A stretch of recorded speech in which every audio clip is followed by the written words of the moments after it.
Welcome to this episode of the Xavier Files as a part of Cyclops' Waiting for Me, an X-Men animated recap where we are chatting with the voice of Rogue in both X-Men the Animated Series and X-Men 97, Lenore Zann. Well, howdy there, sugar. How y'all doing? We are doing fantastic and have been looking forward to this for such a long time. So thank you so much for joining us. You're so welcome. So we have a lot that we're going to go through. Rod's going to hit the normal podcast stuff at the beginning, and then we will get into this. I'm Rod. I'm Rope Wick Housekeeping. Cyclops is Waiting for Me is our weekly podcast series where we're going back and watching every single X-Men animated episode we can find. This podcast started out with the original 1992 X-Men the Animated Series, building up to the release of X-Men 97. And we're going to be chatting about Lenore's character and their biggest moments from X-Men the Animated Series Season 1 of X-Men 97. So there might be spoilers for that. But if you haven't watched it yet, shame on you. It's the number one Marvel thing ever. It's fantastic. If you don't want it spoiled for you, pause the podcast, go watch the episodes, and come back. And then don't forget you're following us on social media at Cyclops IWFM Pod on Instagram, TikTok, Threads, Twitter, and Facebook. And of course, make sure you follow us on your favorite podcast services. Now, let's get into it. Lenore, obviously, we are an X-Men focused podcast, and we're going to be talking about your role as Rogue. But you've done so much between stage, TV, film, etc., all before X-Men the Animated Series was even like a blip on your radar. Would you mind sharing with us like a role or two that you were most proud of in that early part of your career? Well, thank you. Yeah, I mean, some people just think that my career started with X-Men the Animated Series, but as you said, I'd already had a burgeoning career in film and television and theater. Before I did X-Men, one of the roles that I played was Marilyn Monroe. I was chosen to play Marilyn Monroe when I was 19, starring in a rock opera on the life of Marilyn Monroe called Hey Marilyn. And I played her from the age of 16 to 36. So from Norma Jean Baker all through her glamour years to the end when she was, really going downhill with booze and drugs, and in the end died of an overdose of pills and alcohol.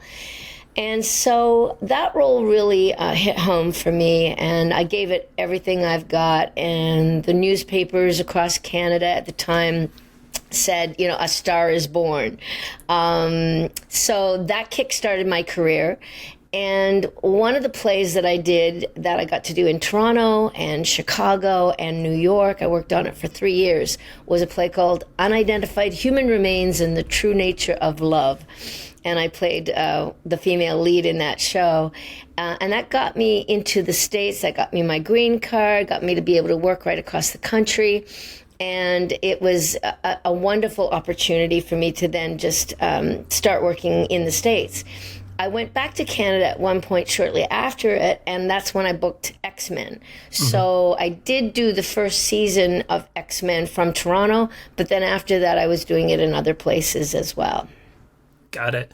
So, I went through the memoir as we were preparing for this. I have my copy here, which you love, like you signed for me on the inside, which is fantastic. Yeah. Honestly, this was the first time I had ever read a memoir. Like, I read lots of stuff. I read way too many comics probably, but I did not read a memoir. So, like, one thing that stood out to me is you put so much of your life on paper, and like you hit some pretty heavy topics in there. What's that like for you as a writer, sharing that kind of experience with the world? It was pretty scary to begin with, just wondering how people would react to it. But I felt like I have enough of a fan base that people really want to see me succeed. Mm-hmm. And I felt it's important to show the times when you've been despairing, when you haven't been in a hit show, when you've been wondering, why am I here? What's my purpose for being on this earth at all? And I think a lot of young people, I wanted them to relate to the fact that so many young people are searching for who they are and what their purpose is, and I wanted to connect with that. Also, anyone who's had a sexual assault or had dealings with alcohol and drugs, I wanted to talk about my issues and how I overcame them and the different challenges that I faced. You describe it in the book, or in your memoir. There's lots of ups in your life, and then lots of points where you go as far as saying that you would hit rock bottom. And this was all before X-Men 97 even came out, that you started writing this, correct? That's right. Yeah. Let me think. Yeah, I did start. That's right. I started writing it the year before it came out. One thing that Rod and I joke about living in LA is it's like, it is such a small town, and you start meeting people and you just very quickly become connected with people who you're going to cross over with a lot in your life. And for us, it was even like Ron Wasserman, and because of him, we became friends with the Newton brothers and everything like that. In the memoir, you talk about like all these people who would be later a part of the MCU, and then even members of the X-Men the Animated Series cast. Like, you talk about connections with Cal Dodd, and then Don Franks, who is the voice of Sabretooth. Like, as this is all happening, are there like those full circle moments of, I knew that person was going to be special, and now I get to see it play out and be there with them along for the ride? Yeah, definitely. And also like Giancarlo Esposito, right? The fact that I was hanging out with him in New York, and he came to see my play. I went to see his play. Clark Gregg, Sam Rockwell. Rockwell. You know, all those guys. It's amazing to watch their careers now and know them and just feel really glad for their successes. Yeah, I think one of the pieces that stood out to me is the amount of people who start on the stage, because when you get out to LA and you're talking about the movie industry and TV industry, you forget how many people have come off of like stage plays and stuff like that. And so many of you have this amazing pedigree from it. Absolutely. And they say the best voice actors are theater actors. Very cool. And I don't know if this plays specifically into your character of Rogue, but one of the things that you kept touching on was your mantra that your dad shared with you of anything is possible. How has that impacted your, not just your life, but your career in particular too? Well, whenever I was at a loss and thinking, oh my God, I'm at the end of my rope here, what's going to happen? I did think back to my dad saying, anything is possible. Don't give up. Always, think positively and something good will happen. And that has definitely helped my whole life. And I hope that I can give that message to lots of other people as well, because I know there are a lot of people who are suffering right now. And I think that very much comes through, like, going through it. I read the majority of the memoir in a single day because it was hard to put down. So thank you. And it was your first one, your first memoir. One ever reading a memoir. Yep. Great, thank you. I take that as a compliment. Of course. Now, before we start diving into some of the X-Men specific stuff, we did want to touch on after this episode comes out, because it comes out on Monday of this week, you're going to be doing an appearance at the Grove in Los Angeles. Yes, I'm going to be doing an appearance at the Grove on May 29th. It's a Thursday. And from 7 till 9, I'm going to be reading from my book and signing books for people. And this will be my first one. So I'm really looking forward to it. And I'm very grateful to Barnes & Noble at the Grove for hosting it. Awesome. Well, we're going to be there as well, so Great. Excited to see you for it. Fantastic. Yeah, I'm doing one there, and then I'm going to do one in Miami, July 29th as well. Okay. So keep an eye out for that. And at this point, we're trying to set one up in Toronto as well, some in between those two. I can't speak specifically for Miami or Toronto, but the Grove especially, if you in LA, but if you're thinking about visiting, it would be a good reason to. That specific Barnes & Noble is pretty, like, I don't know if historic's the right word, but like a lot of appearances there. I got to see Linda Perry and her wife Sarah Gilbert perform there. Rachel Platt and when she had her first big hit song, she got to do her album release there and stuff. So really? Lenore's in great company with a lot of other people cool. I forgot to, so it's a great place to visit. You see in a lot of TikToks and stuff with influencers running around. Right. And I have a Tiffy Starchild is going to be my my moderator, so she's pretty all over on TikTok as well. She's really good. Awesome. Well, I've been to a handful of panels that you've been on, so I've had the pleasure of hearing this before. would you mind sharing the story about your audition for Rogue that almost didn't happen for those who haven't had the opportunity to hear you at a panel or a convention yet? Sure. I had actually just finished doing a play for about 9 months in Chicago and then 9 months in New York off Broadway, called Unidentified Human Remains and the True Nature of Love. That one. So I just finished doing it. I'd come back to Toronto, and I was getting back into movies and TV. I'd done like a Law and Order and stuff like this. And my agent said, "Oh, Lenore, there's this animated series, and I think you'd be really great for it. They're looking for a woman with a deep, husky, sexy voice who can do a Southern accent." And I was like, yeah, that sounds interesting. And then I kind of went, I blew it off. I just didn't bother auditioning for it. Because I kind of considered myself a serious actress, movies, television, theater. And at the time I was thinking, cartoons are just kind of cartoons.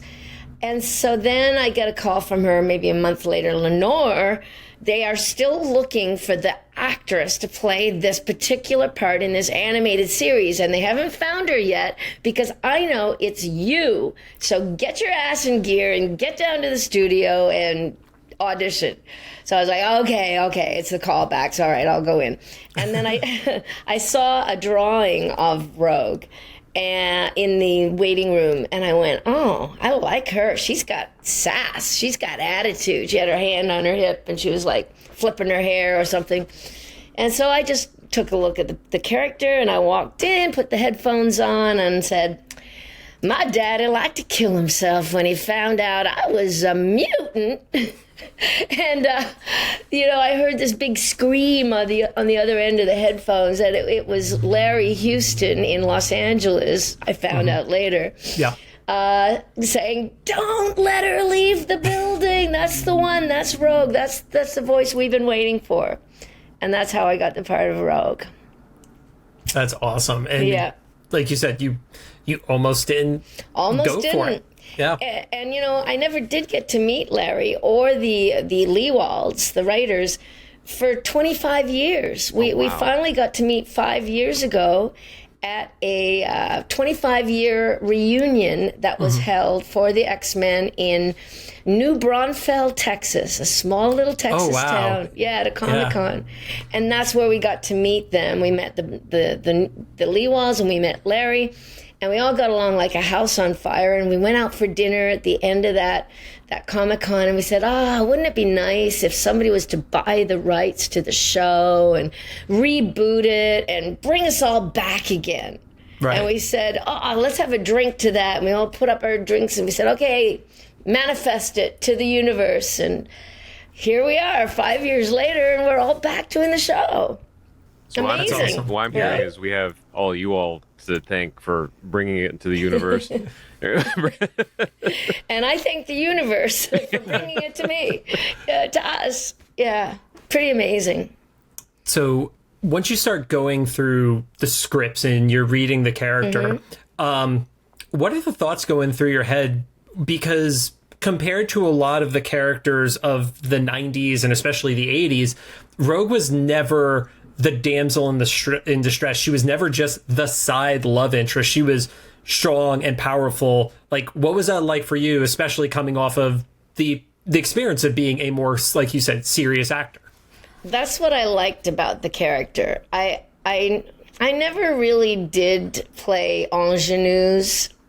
I kind of skipped that part in my life. I went straight into playing Marilyn Monroe at the age of 19. So ingenues never really interested me that much. And so Rogue interested me because she was strong, she was fierce, she would put her own life on the line for her friends and for others. And she made sure to make people feel like it's okay to be different. And to learn to accept yourself, because she has to learn how to embrace and accept herself as she is, warts and all. Even though, at one point during The Cure, that episode in the first animated series, she tries to get rid of her powers because she wants to be normal, quote unquote, like everybody else, so that she can touch people, so she can have a family, she can be loved. But then in the middle of that episode, she starts to realize, oh, wait a minute. I am my powers and the good they can do, and I reckon I can live with that. There ain't no cure for who you are. And I love that. I love that message. When you guys were doing those episodes, especially in the early season, was that still in person or with each other, or were you guys already separated at that point? Yeah, we were doing it in one studio room for the first year, into the second year. And then a lot of us were doing films and television and stuff that weren't in Toronto. And so then we would be going into other studios as well. But by and large, we were doing it in Toronto. So they'd set up times when we could all come and be there, and then we would be doing it together. Got it. The reason I ask about that scene in particular, Cal's delivery of who would basically being like, who would want to lose their powers, and you see the animation of Rogue like looking disappointed, like With I almost tears. feel like seeing that hearing that in person, you're like, oh wow, Cal really doesn't like me when he says that out loud, you know? Right. And you sort of see a tear in her eye too, right? Like she Yeah, and I think that's why a lot of people can relate to Rogue as well. And a lot of people in the LGBTQ community say that they can relate to Rogue because they always felt like they were different and they couldn't really show it and they couldn't touch somebody that they love. They had to keep it all inside. And so a lot of people can relate to Rogue that way as well. Especially in the 90s with like, you know, if you weren't in a big city, you were probably like, I was like, we were the only Asian family in a small town in Indiana. So I imagine like, you know, queer folk out in different small towns and stuff, probably the only ones, or the ones that they know of because it's not safe. To be out there, you know. But yeah, exactly. I just kind of realizing like Rogue has this interesting, like you mentioned, dynamic of like her personality is like giving and protecting others. But it's almost like in a balance of what her powers force her to be, like not being able to touch and stuff. It's really interesting. Yeah, and she hates bullies. Yeah. Right. Yeah, and we were saying like she's not the damsel in distress, so she's not being fridged. She is the fridge. Yeah, right. She gets knocked around so much in the show and leaves dents. She does. Yeah, I love scenes like when she drops one of the guys in the river and she goes, "Don't get a moonburn." You know, I mean, that's another thing. Or heads up when she throws the Sentinel's head. You know, my younger brother and I, that was one of the few things that because we're 5 years apart, kind of bonded us watching that in the Saturday mornings. And even though, like you know, I was a Storm kid growing up, my brother, you know, Wolverine, of course. But our favorite lines were always Rogue, and I'll never forget. So. My favorite line was like, "You look more nervous than a long-tailed cat in a room full of rocking chairs." And my brother, I think he's, you know, in his late 30s now, still cracks up whenever he hears like, "Ain't that enough?" Right. Oh, that's good. Has he been watching X-Men 97 too? Oh yeah, we when it ran like in real time, like I would watch at midnight. He has a family, so he can't exactly do the midnight thing, but he would text me like the second he watched it, and like. We would just like write back and forth. It was like we were kids all over again. Oh, that's so great. You know, that's one of the things I'm so glad that we're able to do for people, to do that. And to have kids that from the 90s who are also now adults, they're introducing their kids to the show and then they're watching it together. And that's so nice. That makes me feel really good. That's the thing. I have a niece who's now 11, but she was 10 when 97 was running. And my brother, so you guys tricked us with the first 2 episodes. So my brother and I. How do we trick you? My brother was like, "Oh, I can't wait for Grace to watch this show," and like it was like, "Oh, the team's winning, they're fun, like Cyclops is cool again." Like, right. And then we got to that 3rd episode, and Peter, here's my brother. He was like, "I can't wait to show this to Grace." I'm like, "Okay, Peter, I'm not saying you shouldn't. I'm saying you should watch it first, right, and then watch it with her because you might have like." A little bit of a talk, right?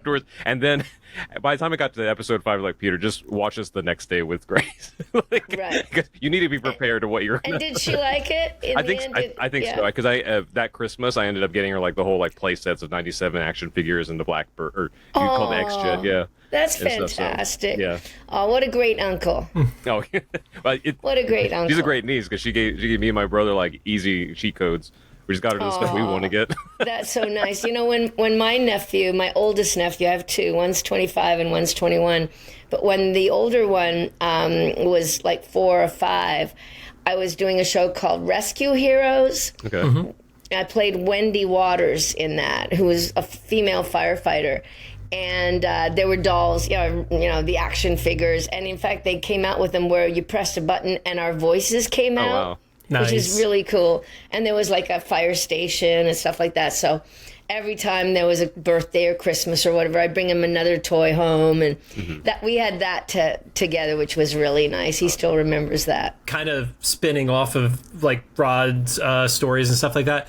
What was it like, because you've been on both sides of the show, of being in an era where you weren't getting instant feedback, like, an episode was going live in 97, I'm sure Instagram notifications the next morning were insane, compared to the animated series where I think I had read that there was fan mail coming into Fox and you guys didn't even know it was happening at that point. Yeah. What's that difference like as a performer?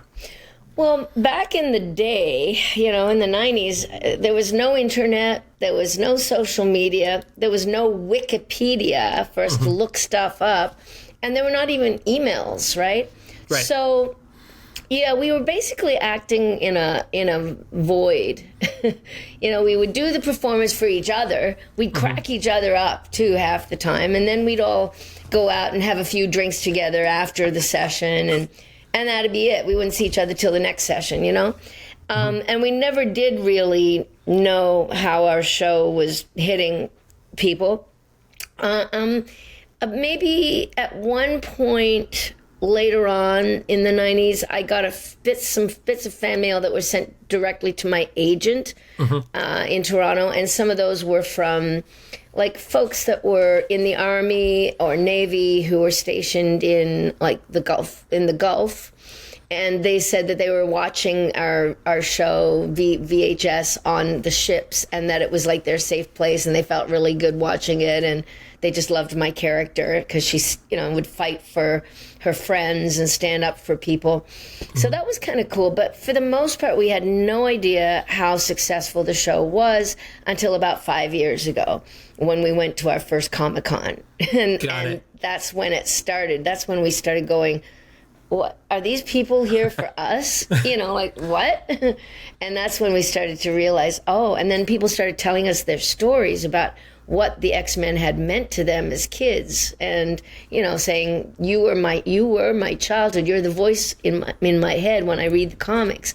You've been living in my head for 30 years. I'm like, wow, I've been living rent free in your head for 30 years. That's amazing. So it's been great. Not even gonna lie, the next question on my sheet was when was the first time somebody said they read Rogue in your voice? That was literally the next thing I was gonna, because that's true for me too. Like, between you and Cal and George, like when I read an X-Men comic every week, that is still what is in my head when I am reading those pages. So well, I should be paying you because I've been living rent free there in your head. So it's so wild because I even when me and JC first met Ron, it was for a YouTube video back in 2017 or 18, 17, like that. And even Ron seemed a little like taken aback. He's like, "Why do you want to talk to me?" And we're like, "Oh, you're probably like one of the top 10 songs of the 90s for us." Right. Like, the only reason it didn't chart is because I don't think Saban like never released it on the physical format. Oh, okay. There's a weird like caveat with that. It's like otherwise, like that was probably like one of the number one pieces of music any 90s kid ever listened to. Plus the show, and we had that conversation. He was like, "Yeah, I didn't even really know it was doing well until like 10 years later." Right. And then, I guess in the same time frame, you and the Leewalds and stuff found out. I was talking to Ron, and we were like, "Yeah, no, this show is iconic. Like, this is why kids like me were so upset with the X-Men movies because they didn't do it right. Because to us, the animated series was the right one. Right. And we just wanted to see that yellow spandex, Yeah, and poor Ron. Like, I think I only just met him recently. I think it was at our final party. We had a final party when the show had aired all its episodes. Yes, and so we were there. Yeah. And that's where I got to meet him. And he said, like he gets no money for that, right? Like he gets no residuals. It's like, oh gosh. That and Power Rangers. And a bunch of other music for those two songs. Right, that's right. He did Power Rangers too. We've had long talks about that because he actually. I do something not nearly as successful as Ron, but something similar now, where it's the work for hire thing, where you sell your rights to the exec, or whatever. Oh yeah. But Ron told me he was like, I never begrudge it because he's still working to this day. You know, he's like, the phone hasn't stopped ringing since '92. That's good. That's so good. That's why I'm kind of counting. Like, hopefully, I can have like a fraction of the career Ron's had in the coming year. Yeah. So I know. Moving to X-Men 97, obviously when you were chatting with the Leewalds and Larry and everybody like that, when was the first official conversation, if you could share any stories about that, of you being approached to come back for the new reboot or continuation, not reboot? Yeah, I left acting for 12 years and went into politics, which, if you read the book. Yep. So from 2009 till 2021, I was an elected official. And I ended my political career at that time working with Prime Minister Trudeau as a member of Parliament up in Ottawa. And so we had the pandemic happened during that time. And everybody was under lockdown. Everybody got sent back home, and everyone was under lockdown. And then in my writing, in my constituency, we had this terrible mass shooting also happened. And then there was an election called. And my niece, my beautiful, sweet young niece, Maya, died of cancer. Yeah. And then there was an election call, and then I lost my seat. And so I was kind of left going, where am I? Who am I? What am I going to do with the rest of my life now? I was really depressed and really, really grieving the loss of my niece. And then suddenly X-Men came calling. Wow. And I had this email from the friend who had set up the 25-year anniversary reunion in New Braunfels. And he said, "Hey, Lenore, I know somebody who's a casting person, and they said that Disney is looking for you." And I was like, yeah, sure. Tell me another one, right? I was in Truro, Nova Scotia, this tiny little town with 13,000 people, And I was like, yeah, if there's anything to this, give them my phone number and get them to call me if it's real. Right. And then I got a call, and it was Meredith Lane, who said she was the casting director and voice director for working with Disney, and they wanted to audition me for a role in a new show. I said, "Oh, okay, sure, I'd be very happy to." So she said, "Well, I'm going to send you the script, and then you just lay down the lines and send them back to us by email." And this was all, I got to say, this was all new, too. So, since 12 years before when I left the business to go into politics, recording something on your phone and then turning it into an MP3 and attaching it to an email and sending it off to Hollywood, I'm like, yeah, so I did all that. But when I got the script, I saw the lines and I went, oh, this is Rogue. These are lines I've already recorded years ago. I recognize this. Yeah. So I just went, okay, I know. So they're looking for Rogue. Okay, I'll just do Rogue. So I recorded it, sent it off to her. And then I got another call from her about a month later saying, "Hey, Lenore, they love the read. They really want to meet you. The producers would love to take a Zoom meeting with you." And so that's when I met Beau DeMayo and Charlie Feldman, and we hit it off, and they said, we're just such huge fans of you and of the show. Would you please come back and play Rogue for us again? And that's how it all happened the second time. So when you're getting that offer, do you have any idea how massive a role that Rogue is going to have in that first season, or that came after? That came after. I mean, we never know what's going to happen until we get the script. It's kind of like the first time. It was the same the first time. We never knew where the show was going until we got the script. And as I always like to say, when I get the scripts for the old show and for the new show, I'm on the edge of my seat. I love them. They're so exciting, and I can see it all, and I can hear everybody in my head too, because I'm so comfortable and familiar with them all. And so the scripts are amazing. They've been amazing. They're continuing to be amazing. And so it's just been a gift. As an actor who loves to get my teeth into real nitty-gritty stuff and, layered parts of a performance, it's been a true gift. Yeah, I mean, this from the 6 seasons you've done of the show between the original and the new one, this is the most Rogue-centric season by far. Is there a moment as you're even like reading these in real time where like it can't get bigger than this, and then it still keeps happening? It felt like this entire season. Yeah, it was amazing. And you know, I always say as an actor, use the blues. Like if something has happened in your life that is traumatic or hurtful or something that's wonderful, use it. Like so for instance, the fact that I had lost my sweet young niece at 17 to cancer, and then I get this script, episode 5, where I lose my love, the love of my life. And I read the script, I cried, and I thought at the end of it, I said, well, I don't have to do my emotional homework for this one. I've already done it. I'm still doing it. And so when I went into the studio and recorded it, I was able to put all of the emotion that I was already feeling into the performance. And I felt like if I can do it and be authentic to show people what grief really sounds like, it should hopefully reverberate with others and make them feel it too, and have perhaps a cathartic experience where they can cry and release whatever tensions, fears, sadnesses through my performance, and hopefully heal from that. And from what I've heard and saw on the internet, and people have been telling me, it seems like that in fact did occur. So I feel like that was using the blues for something good. Your last line in episode 5 like took everyone's breath away. Like I remember, like, was it 12:30 in the morning? 12:40. It was 12:45 because it was a longer episode. Okay.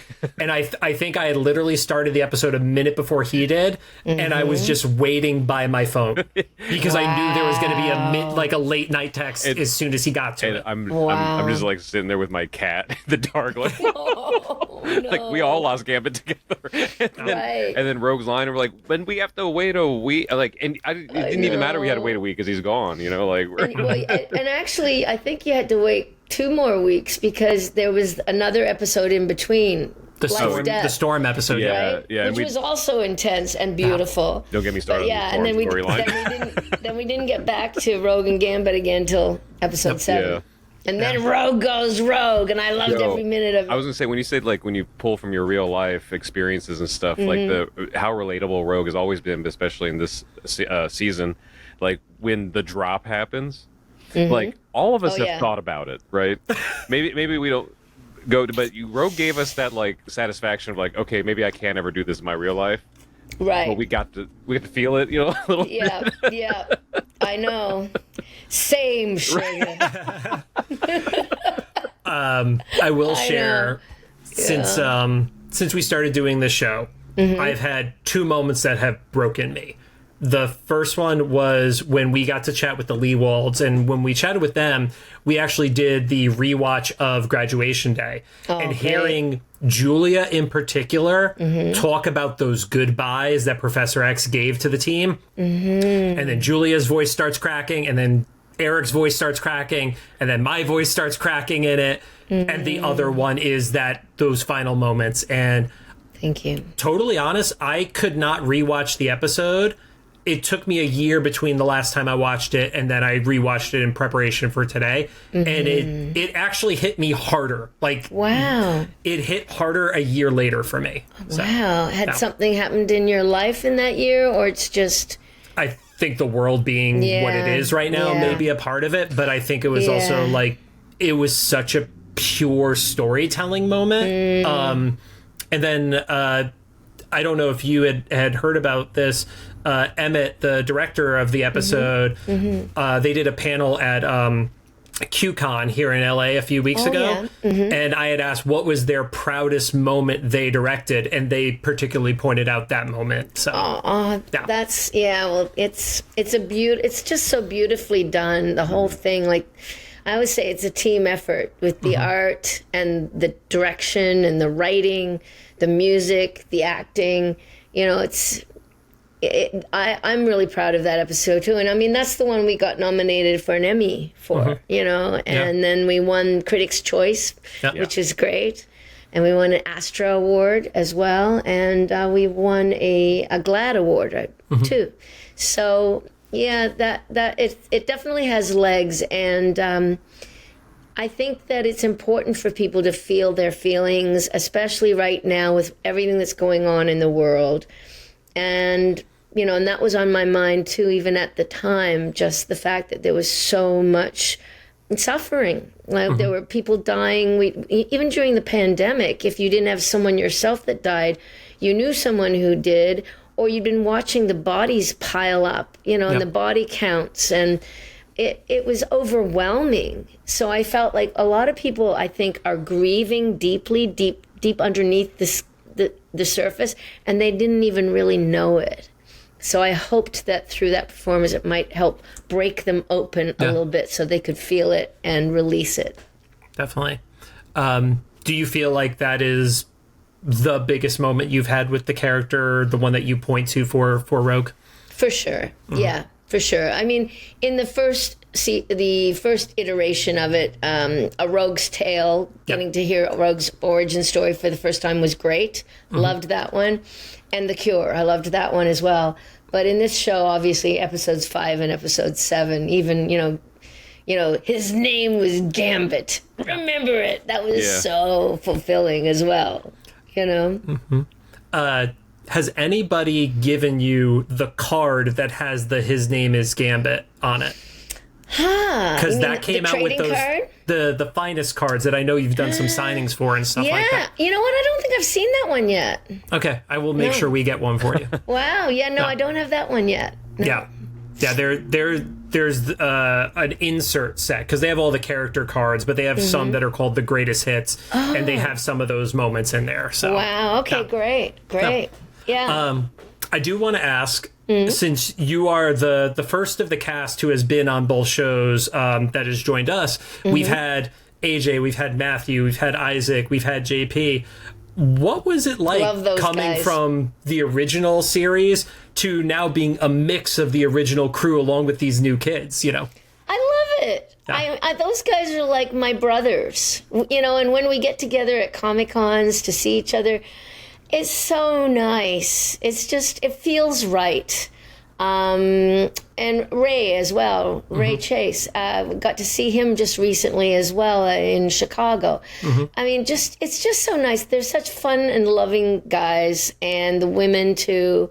Jennifer and I don't get to see each other so much in real life, but we sometimes message each other and send each other texts and stuff. And Holly's a sweetheart as well. So it's great. I love the old cast and I love the new cast. And I just think it's that Disney and Marvel have done an amazing job putting this show together.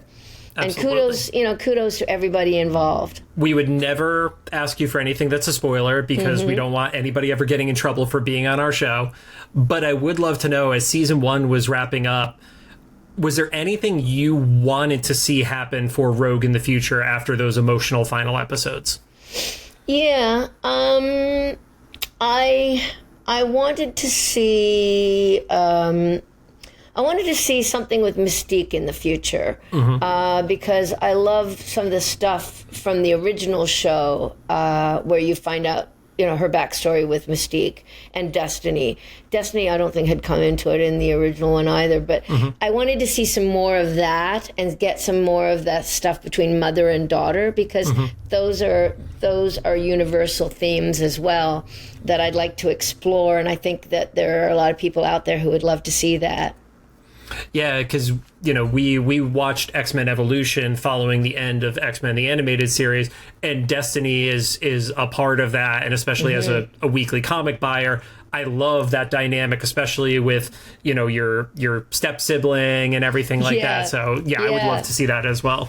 Yeah, and I love the fact that Nightcrawler is back and that we have those brother-sister things. Adrian Huff plays Nightcrawler, and we've been going to a lot of things together. He lives in Vancouver, and he comes back and forth, and it's just so great to be back together again and having this fun. Chris Potter, who is the original Gambit, we get to hang out together as well at different Comic-Cons, so I'm getting to work with the new Gambit and the original Gambit, and he's, of course, Cable in the new show, so that's a lot of fun, too. And you had And done Storm. an appearance. I love Storm. Oh, of course. Yeah. You had done an appearance here in LA with Chris, I want to say. It was at Golden Apple, right? Yes. When we were signing or we were opening the Tops cards. Yeah, exactly. Rod, before I move on to Revival, because we definitely want to touch upon that, do you have any other 97 related questions for Lenore? No, I think we've kind of covered everything. I was just going to say, like, you and Allison, like, are the voices of the show for me, you know? Like, because especially with because what I loved about your guys' dynamic was you seemed silly in the dialogue because she's the Southern gal or whatever, but you always had like the correct things to say. Storm always said the most unhinged things in the most serious tone. Like I don't know. Like, when we were rewatching this a couple of years ago, the original show, I remember mentioning like Storm would just say like we're all losers together or something like. You know? But then like Rogue would point out like the like that's kind of messed up. Like, right, I know. And Allison's such a sweetheart. Like we've done television together too back in the day. So it's always great to hang out with her. And I loved seeing Rogue and Storm together. There was less of that in X-Men 97. It was more Jean and Storm.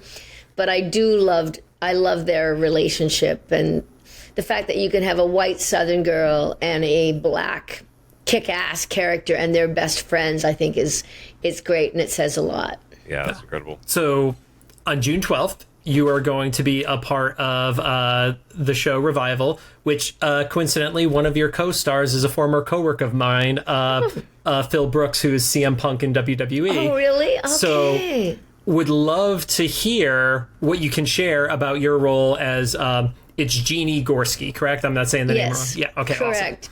Awesome.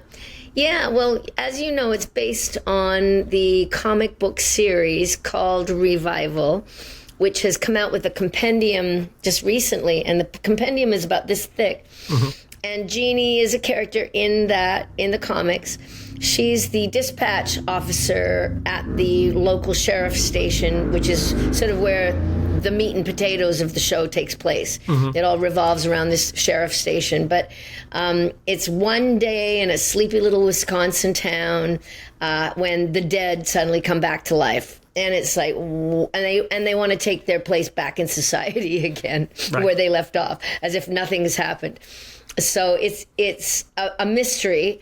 There's also a murder at the heart of it that they're trying to figure out.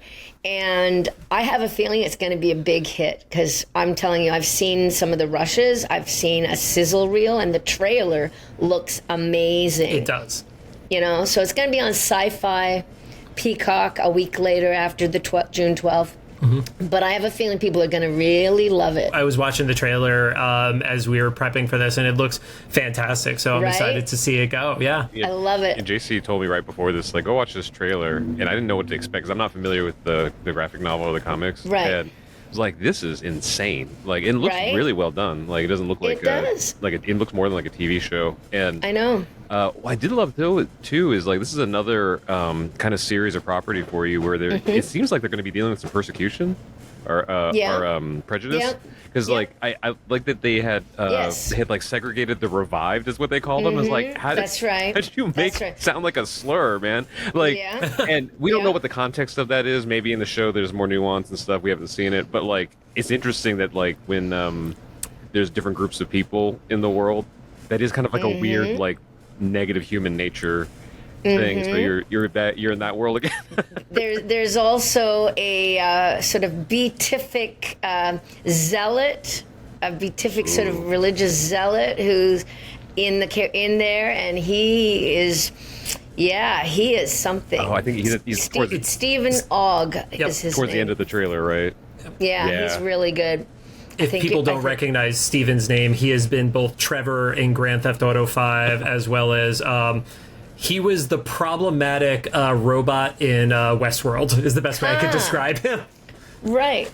Yes. Yeah, he's great. I mean, the acting is all fantastic. And the leading actors are just great, too. So, I think you're going to enjoy it. Before we get to our final question, one thing we ask any of the voice actors to do would be, can you give us the name of the show in the voice of Rogue? Well, sugar, You look about as nervous as a long-tailed cat in a room full of rocking chairs. But you're listening to Cyclops is Waiting for Me, sugar. Awesome. Thank you so much. That is fantastic. I gave you a 2-for-1. Yeah.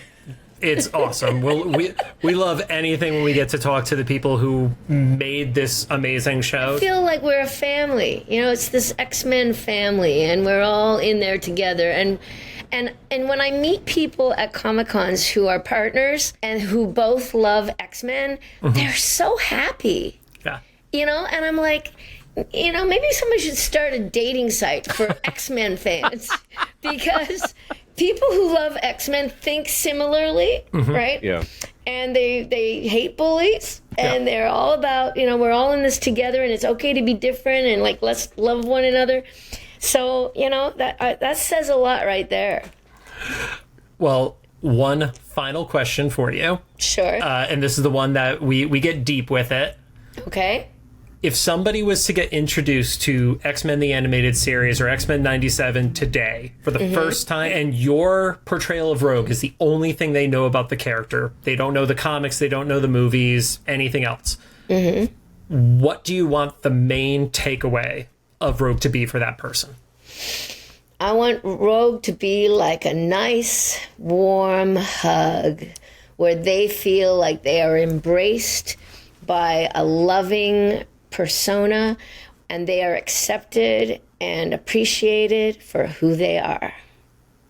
That's awesome. Fantastic. I don't think we could ask for a better ending than that. There you go. So, There you go. Lenore, obviously we're going to put links to all your social media in the description when this goes live. But if you just want to remind people, anything else you want them to know, where to get in touch with you, you know, where's best to comment to get responses, all that kind of stuff. Okay. Well, just Instagram at Lenore Zann, LENOREZANN, Twitter/X at Zann Lenore, and I'm also on Facebook, so you can follow me there as well. Awesome. And you have music out. You're a singer. You're on Spotify and stuff. I am. I'm Yeah. on Spotify too. I've got another album that I've been recording. I haven't released it yet. Just I got so busy with the book and the show. Like the show just took off, and I had planned on releasing an album shortly after it, but man, it just took up all my time. Yeah. And then writing the book and getting that out. So at some point, I've got another Awesome. album. So I'll be I'll be releasing that at some point You're too. just busy being on the -- show of the number one franchise You in the know world. Who knew? The universe was listening. Is this what's crazy? It's like you were separated from us 90s kids for 20 years, because any one of Right. us would have told you in that 20-year gap. I know. We had no idea. But now we do, Yeah. and we are really grateful. Well, Lenore, again, thank you so much for joining us. And thank you you. to the listeners for joining us. If you have any thoughts, comments, make sure you drop them into the YouTube upload or the official Instagram post about this show. And if you like what we heard, rate us on a podcast app, but I don't even want to do that kind of stuff right now. Just in awe of thank you for your time today. So thank You're you so much. kind. Thank you.